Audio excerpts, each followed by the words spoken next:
the neighbor who always knocked, and the secret she hid. In every neighborhood, there's that one knock you can recognize in your sleep. It might be the sound of friendship, or the sound of a need that never ends. But what happens when the knock you've always answered hides something deeper? Something that tests not just your generosity, but your trust? Today on African Tales, Untold Truth, we bring you a story from the heart of Lagos, a tale about kindness, boundaries, and the small secrets that can change relationships forever. In Surulere, Lagos, there lived a woman people called Mama Funke. Tidy hands, gentle voice, and a compound that smelled of soap and warm stew. 2 houses down, another woman, Mama Sada, carried a smile that looked tired at the edges and a basket woven by years of use. This is the story of a knock that began with, "Please, can I borrow?" and slowly unwrapped a secret that could have broken a street in two. Listen closely, because the truth inside this story may be knocking at your own door. Tuesday evening wore the color of ripe pawpaw. Yellow light clung to cracked walls, and the dust of Surulere settled like powder on the street. Mama Funke stood on her veranda, broom in hand, making small, satisfied tisk sounds as the last pile of dust obeyed her sweep. Somewhere, plantain hissed in hot oil. Children chased a rolling tire, laughter skipping over potholes. A generator grumbled 2 compounds away. Then, knock, knock, knock, not loud, not urgent, just familiar. She turned, already smiling. The doorway framed Mama Sade, scarf a little loose. Wrapper faded to the memory of its old color, basket tilted on her hip. Mama Sade, soft, hopeful. "Ah, my sister. Please, can I borrow just small rice? My cousin from Ibadan came unexpectedly." The request hung in the warm air and slipped easily into a heart trained to say yes. Mama Funke, cheerful. "No wahala. Come, wait." She moved through the neat kitchen she kept like a promise, measured 2 cups of rice, and returned with the kind of smile people trust. Mama Funke. "Here, may your cousin enjoy it. Add groundnut oil if the spirits of your pot are stubborn today." Mama Sade, relieved laugh. "God bless you, my sister." The basket received the gift. The street received the blessing, and the evening closed like a well-read book. 2 days later, knock, knock, knock. This time kerosene. Before the week folded, knock, knock, knock. Cooking oil. Some days it was salt. Other days N500 just until next week. Mama Funke's hands gave and gave. And gave, why? Because her heart had learned that giving is a better pillow than regret. But one person had started counting. Quietly, carefully. And his counting did not add up. Baba Funke sat on his wooden stool like a judge over a stubborn radio. Tiny screwdriver in hand, glasses sliding down his nose. Baba Funke muttering, "Funke, my dear wife. Does that woman ever return half of what she borrows?" Mama Funke, shrug smile. "It is good to help people. You never know when it will be you." He pulled a wire, the radio sighed into static, and his face softened. Baba Funke, sighing. "True, but kindness must also learn arithmetic." She laughed, kissed the top of his head with her eyes, and went back to stirring a pot that smelled like pepper and patience. Weeks unrolled like a spool of thread, and something small, something sneaky, crept into the rhythm of the knocks. If chicken met frying oil, knock, knock, knock. If fresh fish kissed pepper, knock, knock, knock. If goat meat settled into pepper soup, my people. You already know the sound, knock, knock, knock. Baba Funke, whispering to the stew. "This woman has a spiritual censor. If we boil only water today, she will knock to borrow hot water." Mama Funke laughed. But the laugh carried a small weight. She began to notice what her husband noticed, the timing. Not morning, not mid-afternoon, always near mealtime, always when the air confessed what the pot was hiding. The street noticed too, as streets will. On a bench under the almond tree, Mama Zainab and Auntie Tola watched life pass like a parade. Mama Zainab, "This your neighbor. She is a professional borrower." Auntie Tola, clicking tongue. "Borrowing is not a crime, but when borrowing grows legs and never returns." Their words were not knives. They were mirrors. And mirrors do not cut, they only show. Still, Mama Funke's nature refused to be soured. She wrapped small gifts in quiet dignity. A pinch of Maggie, a spoon of oil, a matchbox, a cup of Gary, she told herself. If God kept count of my small faults, would I sleep? But even a gentle heart can feel the strain of a door that never rests. On a Thursday that smelled of rain that never fell, Mama Funke left for the Mile 12 market at dawn. Traders shouted like choruses, "Tomato! Fresh tomato!" A pepper, correct pepper. "A fish way they swim yesterday." She bargained with a smile that saved coins, wrapped spices in brown paper, and tucked meat into a bag lined with newspaper headlined, "Fuel Scarcity Looms." By 11:45 a.m., she turned onto her street, market bags biting into her fingers, thoughts already arranging the pot she would command. Then her feet slowed. The kitchen window was slightly open. She didn't leave it that way. Silence moved like a cat. She stepped closer, peered through the gap, and the world tilted. Inside, Mama Sadie stood over her pot, spoon in one hand, a small plastic container in the other. She moved fast, practiced fast, lifting chunks of meat, sliding them into the container, glancing at the door with the reflexes of someone who has done wrong and survived it before. Some people explode, others freeze. Mama Funke centered herself. A woman who understood that anger is a knife that often cuts the hand that holds it. She eased the door open. Mama Funke, calm, cold. "Ah, Mama Sade, welcome." The spoon hung midair. The container stopped breathing. Mama Sade, stammering. I was only checking if the soup had enough salt." Mama Funke, eyes on the container. "With your own container?" The kitchen inhaled and refused to exhale. Mama Sade lowered the spoon slowly as if returning a bird to its nest. Her shoulders slid down. Her mouth tried to find a sentence that did not betray her heart. Mama Sadie, small voice. I didn't want to ask again. I thought maybe you would say no. My children. They are hungry." Mama Funke placed the market bags on the table, one by one with the ceremony of truth. She covered the pot, turned down the flame, and leaned her palm against the counter the way a mother steadies a shaking child.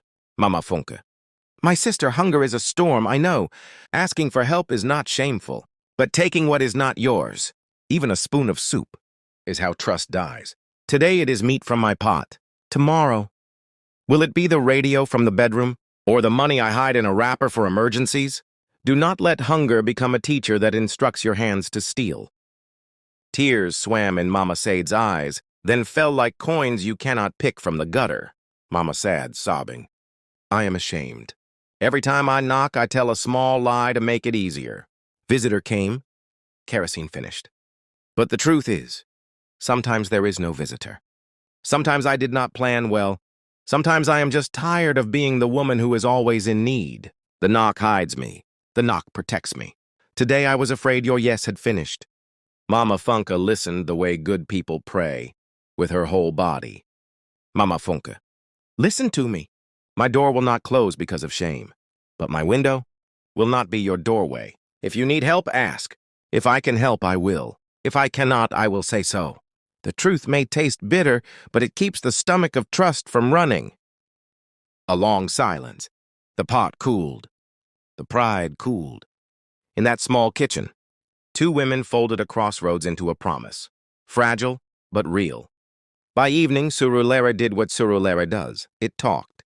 Words traveled faster than Okada. At the kiosk, Uncle Segun shook his head. "If na me, I for disgrace am." Imagine entering person kitchen like that. Beside the water stand, Sister Chica argued. At least Mama Funke still talked gently. Some people forbid him. Under the almond tree, the jury of neighbors convened without invitation. Mama Zainab, Antitola Baba Rafiu with his radio. Baba Rafiu, static crackling. "If you give water to a thirsty person, will you then curse the same person for drinking?" But the method is the problem. Ask, do not steal. In their house, Baba Funke placed his repaired radio carefully on the shelf and sat beside his wife. Baba Funke, gentle, "I told you." "You see? Arithmetic." Mama Funke, half smile. "Yes, but also English, because we must learn the grammar of boundaries." She did not slam the door on compassion. She only installed a lock on her window. She did not stop helping. She changed how she helped. The next Saturday, she invited Mama Sad to sit with her on the veranda. A tray of puff-puff cooled between them, sugared like small moons. Mama Funke, you are not a beggar. You are a woman who is tired.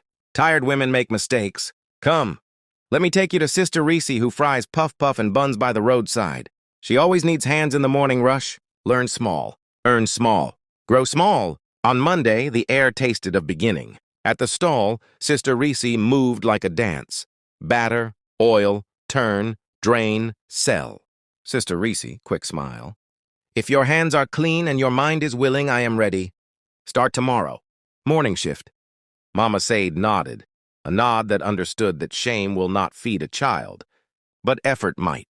Days gathered themselves. She rose before dawn, tied her scarf tight as a prayer, and learned the language of sizzling oil. A week later, she brought N1500 to Mama Funke, fingers trembling. Mama Sade, for kerosene, for salt, for rice I still owe. It is not all, but I am learning to return. Mama Funke held the money like a letter from tomorrow. Mama Funke soft. Keep half. Buy Gary. Buy tomato.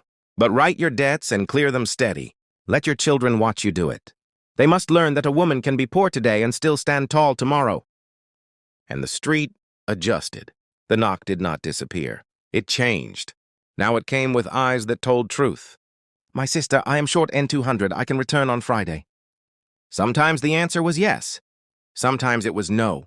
But even when it was no, the respect remained. One evening, the sky stretched itself in bruised purple. The day's heat loosened its grip.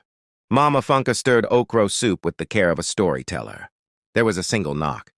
Not three, just one, a gentle testing sound. She opened the door to find Mama Sade with a small paper bag. Mama Sade, shy smile. I fried extra puff-puff today. Please, for you and Baba. The bag felt heavier than its content, heavy with effort, apology, new habit. They sat, broke the puff-puff, and shared the sweetness between sips of evening. 2 women, 2 doors, 1 lesson. If you guard boundaries with kindness, you give people a map back to dignity. The window stayed latched now, but the door? It remained exactly what it had always been, a choice. Trust is built cup by cup, day by day. You cannot microwave it. You must simmer it. And when trust breaks, even in the smallest ways, it takes longer to rebuild than it took to lose. If you are the one who knocks, tell the truth. If you are the one who answers, set boundaries wrapped in kindness. Because compassion without wisdom becomes a door with no hinges, and wisdom without compassion becomes a door with no handle. We need both to live well together. This has been the neighbor who always knocked, and the secret she hid. A Lego story, a human story. If this touched your heart, don't leave quietly. Subscribe to African Tales, Untold Truth, tap the bell, and share this with someone who needs a gentle reminder about honesty, boundaries, and second chances. Because behind every knock, there may be a lesson.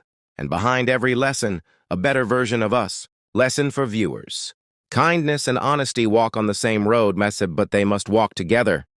From Mama Funke, we learned that helping others is never a weakness. Her open door showed compassion, patience, and a belief that community grows stronger when we share what we have.